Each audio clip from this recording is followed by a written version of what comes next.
অনন্ত আকাশের বুকে থাবা বসাচ্ছে সামান্য মানুষ।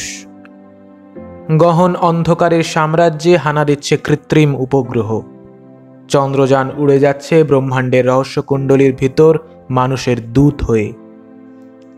এখানে খেলা শুরু হয়েছে, প্রাণের খেলা। তার অসীম রহস্য মাঝে আদিম মন্ত্রের ভাষা বুঝতে পারছে কেউ।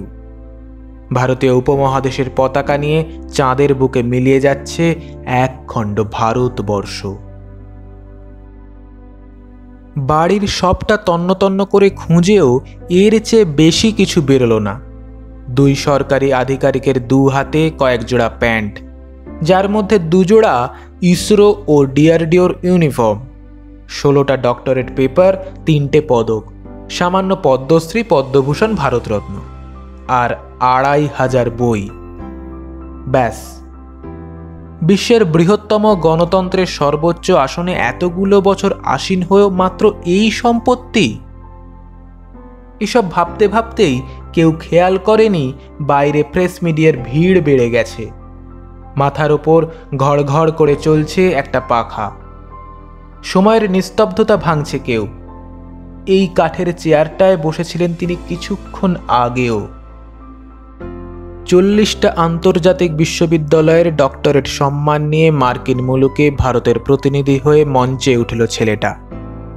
1000 ওয়াটের আলো ম্লান হয়ে যাচ্ছে ওই হাসির কাছে। ভারতের মিসাইল ম্যান শান্ত, ঠিক ওই মিসাইলের শরীরের ধাতুর মতো ঠান্ডা।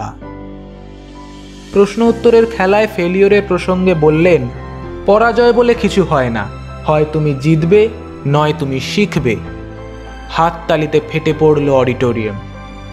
ভারতের বুকে জন্ম নিল এক চলমান ইতিহাস।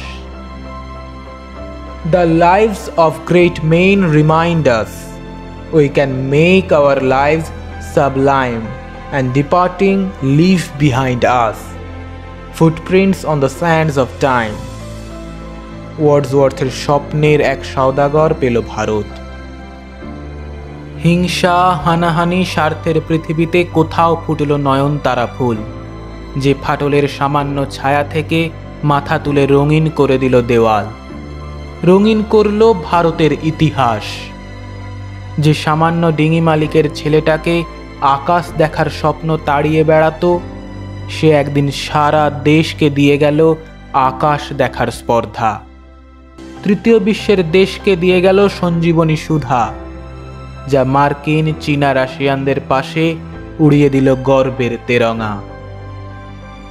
এ ভারত যদি শচীনের হয়, এ ভারত যদি ভগৎ সিং, নেতাজির হয়, তবে এই দেশের প্রতিটি ধূলিকণায় সোনার হরফে লেখা আছে স্যার এপিজে আব্দুল কালামের নাম। রবি ঠাকুর সেই কবে লিখেছিলেন, আমি মানব একাকী ভ্রমি বিস্ময়ে।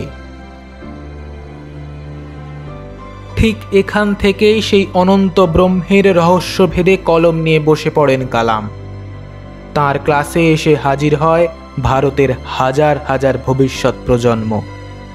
তার জীবনের অসীম প্রাণশক্তি ছড়িয়ে পড়ে প্রজন্ম থেকে প্রজন্মে। মহাশূন্যের মাঝে আলোর খেলা শুরু হয় আবার। আবার মেঘের ভেতর স্পষ্ট হয় সব কিছু। নিরাকার ব্রহ্মের অবারিত মাঠে ভারতের পতাকা মুড়ে কোনো সাদা চুলের বৃদ্ধ হেঁটে পেরিয়ে যান এক টুকরো মহাকাশ। শুভ জন্মদিন ভারতের মিসাইল ম্যান।